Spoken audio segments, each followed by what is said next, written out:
Prameň Schneihoch bol objavený dňa 9.3.2016 okolo 3. po obede. Pri studničke tečie pekný priehľadný malý tok, ktorý má na svojej ceste zo pár vodopádov.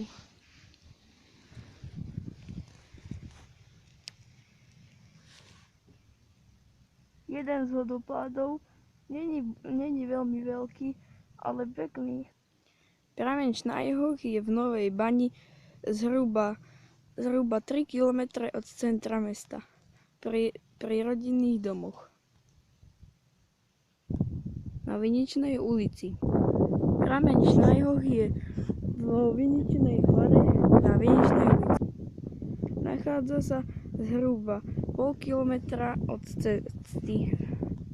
Prameň Schneihoch bol objavený Damianom a Petrom Kopernickým dňa 9.3.2016.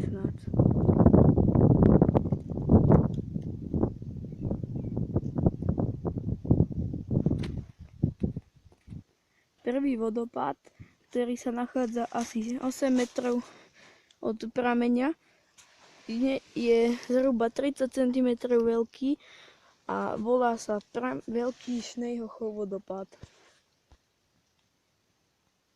Slovo Schneihoch je z nemeckého slova snehová výšina. Vzadu môžete vidieť jeho prameň.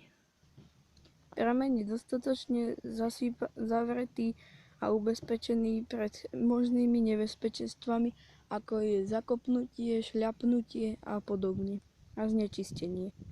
Z prameňa Schneihoch je pekný výhľad na mesto Nová Baňa.